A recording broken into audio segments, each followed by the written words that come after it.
स्वागत है दोस्तों आप सबका आपके अपने YouTube चैनल पर। आज के इस वीडियो में हम आपको बताएंगे आखिर कौन है माता पार्वती।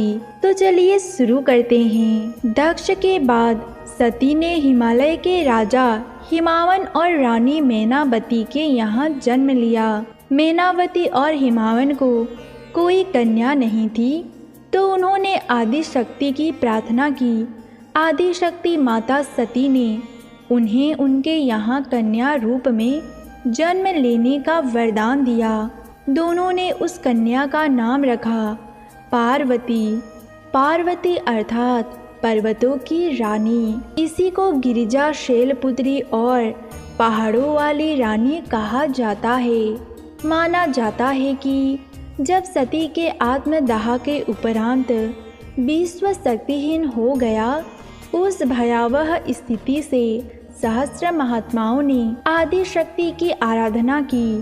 तारक नामक दैत्य सबको परास्त कर चुका था। ब्रह्मा ने उसे शक्ति भी दी थी और ये भी कहा था शिव के पुत्र के हाथों तारकासुर का वध होगा। शिव को शक्तिहीन और पत्नीहीन देखकर तारक अति प्रसन्न था।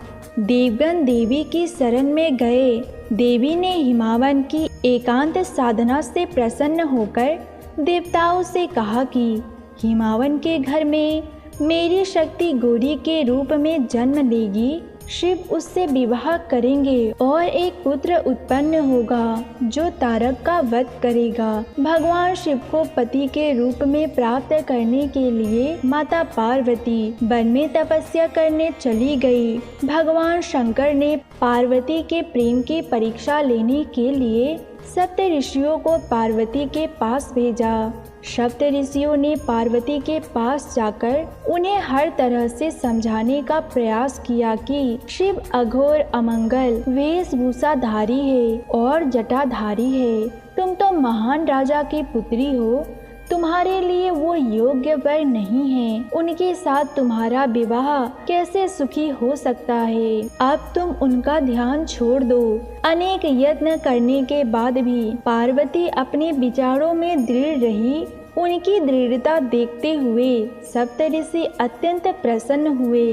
उन्होंने पार्वती को सफल मनोरथ होने का वरदान दिया। इसके बाद महादेव के पास सप्त ऋषि आ गए। अपने प्रति दृढ़ प्रेम का वृत्तांत सुनकर भगवान शिव अत्यंत प्रसन्न हुए।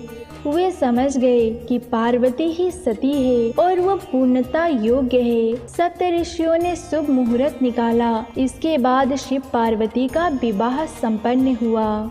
दोस्तों, ये है माता पार्वती की वो दिव्य कथा। यदि आपको ये जानकारी अच्छी लगी हो तो वीडियो को लाइक, शेयर और आपके अपने YouTube चैनल को सब्सक्राइब अवश्य करें। मिलते हैं अगले वीडियो में। तब तक के लिए ओम नमः शिवाय।